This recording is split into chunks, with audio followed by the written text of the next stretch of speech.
Yo, what's good, Jets Nation? This is NY Jets Media, and this is my second episode to the series I created on my channel where I dive deep into different position groups on the New York Jets.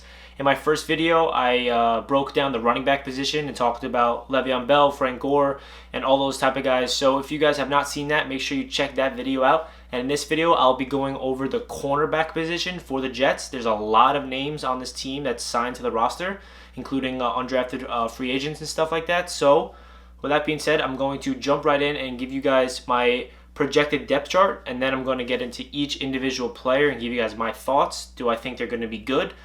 Do I have confidence that they're going to be playing healthy? All that type of stuff. So with that being said, let's jump right into this video. So this is my projected 2020 cornerback depth chart for the New York Jets. This is not the official one. This is just my projection that Greg Williams would ride with. So we got starting off with Pierre Desir as our CB1, and then Bless Austin as our CB2, and then we got Brian Poole going to be starting at the slot position, and I think fourth is going to be Bryce Hall, the rookie, and I'm really excited for Bryce Hall. I'll get into that when I get into individual players. And then Quincy Wilson, and then Alford Millette, Nate Hairston, Lamar Jackson, and Javelin Guidry. So those are my projected depth chart for the New York Jets for the cornerback position. That's a lot of players. So starting off with Pierre Desir, my thoughts on him is I'm really excited that we got him on the Jets because Tremaine Johnson was a wreck last year, Dow Roberts was a wreck last year, and I knew we were going to move on from them, but I was like, who are we going to get to replace that veteran leadership type of role that's solid, because Pierre Desir was not going to be a free agent until the Colts cut him out of nowhere. So going into free agency, I'd never even thought that Pierre Desir would be available in the market. And I remember when he first officially got released from the Colts, I was like, whoa, that is shocking, because in 2018 he was legit. He was like one of the top corners in the league during some period of time. And then 2019 he was battling injuries. They kind of changed schemes over there in Indianapolis. They went from man to zone, and Pierre Desir is more of a man-to-man type of guy, and that is perfect for Greg Williams. I feel like Pierre Desir has the length and the physicality to thrive in a Greg Williams scheme, and he's a veteran. He's been in the league for quite a while. He's like 28, 29 years old. So having him as our CB1 this year, am I jumping for joy that Pierre Desir is our CB1, and do I think he's going to be an absolute beast? No, but he's solid, and I trust Greg Williams as a head coach. Sorry, not a head coach. I trust Greg Williams as a defensive coordinator to get the best out of his corners. Last year we had backups like Alford Millette and people plugging in and playing their asses off. So I trust Greg Williams to get the best out of Pierre Desir, and I still feel like Desir can lock down that side of the field. So going into our CB2 is sophomore Bless Austin. I'm a huge Bless fan, as most Jets fans are, because last year he was a 6th round pick out of Rutgers, and he battled like 2 ACL injuries in college, and that's why he fell to the 6th round of the draft. The Jets saw his potential. We picked him up, and I remember when we drafted him, I was looking at his highlights. I'm like, wow, this dude really has potential. I hope he can see the field. And then 2019 season goes on, and I forget Bless Austin's even on the Jets, and then they're battling with so many injuries. They pull, I think, Nate Hairston or someone out of the game who's struggling, and they plug in Bless Austin, and he lit it up as a rookie.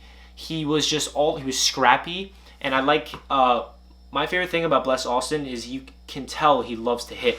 It is rare for cornerbacks to really level people with their body and stuff, and they're more like ball hawking and pass protecting, pass breakups, and picking off passes. They're not meant to be run stopping people, but Bless Austin gets his nose in tackles and he just hits people hard.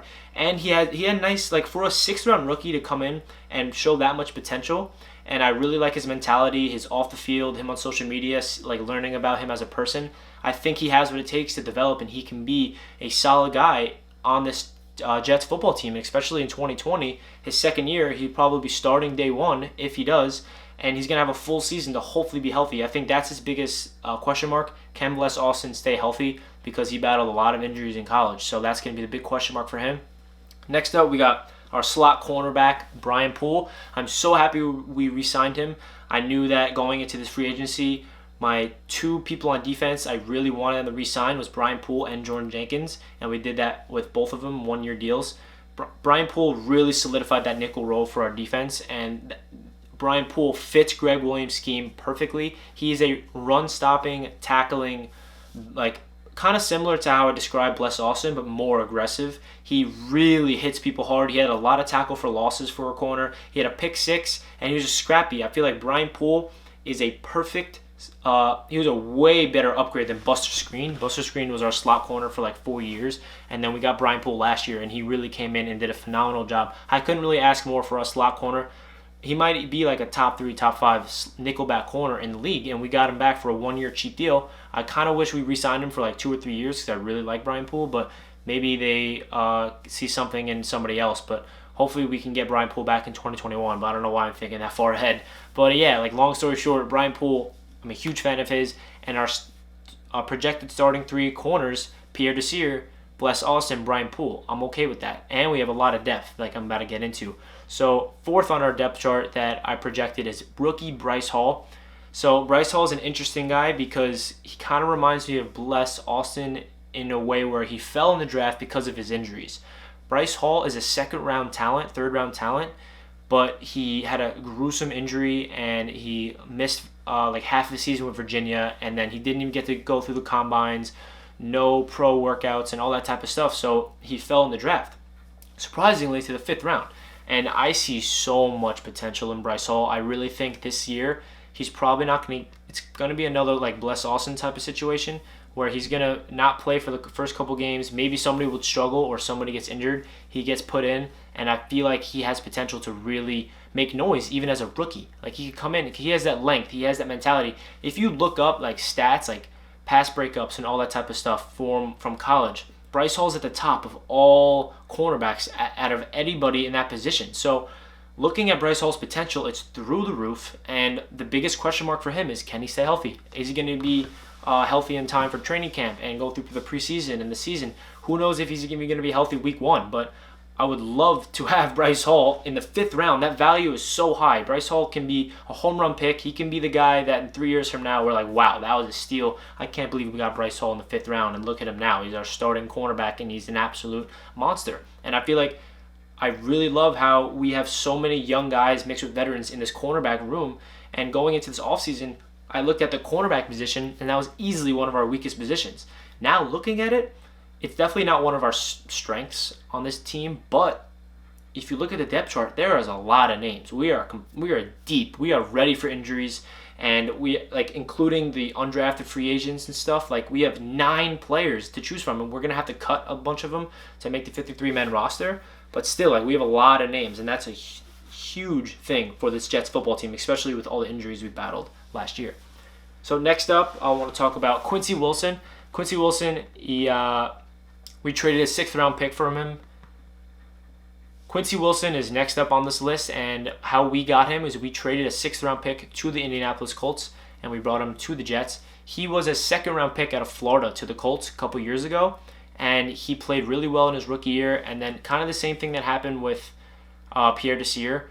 They were obviously both in Indianapolis. They were man-to-man cornerbacks, and they were thriving, and then they switched the scheme up to zone, and then they just really started to struggle. They lost themselves, and that's why the Colts wanted to part ways with Quincy Wilson. Having Quincy Wilson as our 5th, or probably like 4th or 5th guy on this cornerback room, that's incredible depth. Like, Quincy Wilson was a starter on the Colts for some time, and yes, he wasn't the best, or he wasn't like a flashy corner, but getting a former 2nd-round pick that's still young and still hungry, he has a connection with Marcus May. They played in college together, so bringing in another Florida Gator, we traded a 6th-round pick for Quincy Wilson. I'd rather trade for somebody that's proven and we know who he is than draft a 6th-round rookie who's a complete, we don't know who he is. I mean, obviously we're trying to find a diamond in the rough in the 6th round, but that's very unlikely. So trading that pick for Quincy Wilson, who's established, we know who he is. Greg Williams can coach him. He has Nate Harrison and Pierre Desir, who he's friends with, who were both on the Colts. So I like that move from Joe Douglas. Next up on the list, we got Alford Millette. Alford Millette is another really good quality depth player. We re-signed him to a 1-year deal. He came in, and him and Bless Austin really locked down the cornerback position. It was like way better than Trumaine Johnson and Dow Roberts. And those are the 2 guys who were paying a lot of money. And then they're injured, they're out, and all of a sudden we have these one rookie and then Alford Millette, who kind of was a no-name for me. And they were playing their asses off. They looked like good quality cornerbacks, and all the credit goes to Greg Williams and the coaching staff for the Jets. Like, that's why they played so well. So getting him back in on the Jets, it was a huge depth move. And this is why I'm looking at this cornerback position for the Jets, and there's so much depth. So I'm really comfortable with this cornerback position, like I keep saying. Next up, we got Nate Hairston. Nate Hairston came in last year. He had a couple picks, maybe one or two. Did he have really, really bad games last year? Yes. But he's not going to be on the field probably a lot. He's 7th on my board. So if he's playing, that means we have a lot of injuries. So having a Nate Hairston who's been in the system with Pierre Desir and Quincy Wilson before is another good quality depth player. Nate Hairston came in and he had some flashy plays, like I said, and he came in and he was terrible. So we don't know what we're getting from Hairston, but still it's a depth move. You cannot complain. And we're paying him like no money at all. And then our next two last guys on this list is our two undrafted rookies, Lamar Jackson out of Nebraska, and then Javelin Guidry. I think he's out of Utah. I really am high on Lamar Jackson. I hope he makes the roster because his length really separates him from other cornerbacks. And I feel like he has the physical tools to really make it in this league. The one thing that is a concern is his speed and his ball skills. But I feel like he has that length where he can just be physical with receivers, and he has all the traits. Hopefully he can be someone that we can develop over the years. Like, think about it. We have 3 rookies. If we somehow keep Javelin Guidry and Lamar Jackson, we have Bryce Hall, Guidry, and Lamar Jackson. So those are 3 rookies that we can potentially develop on the practice squad. Obviously, Bryce Hall is not going to be on the practice squad, but probably Javelin Guidry. And I'm super excited for this Jets cornerback position group. That really does it for all the 9 cornerbacks. Leave a comment down below which cornerbacks you think is going to be the best in 2020 and in the future. Out of these guys, who's going to be on this team for the next 5 years and be our starting cornerback? My guess is Bryce Hall. So with that being said, I hope you guys enjoyed this video. Hit that subscribe button if you're new to the channel. I'm posting a bunch of videos, and this is episode 2 on this position group breakdowns. Probably next up, I don't know what position I'm going to do next. Actually, leave a comment what you guys want to see from me. Like I said earlier, I did running backs before. This is corner, so I'm open to any other position and give you guys my thoughts. So with that being said, I hope you guys enjoyed this video. Let's go Jets! I'll catch you guys in my next one. Peace.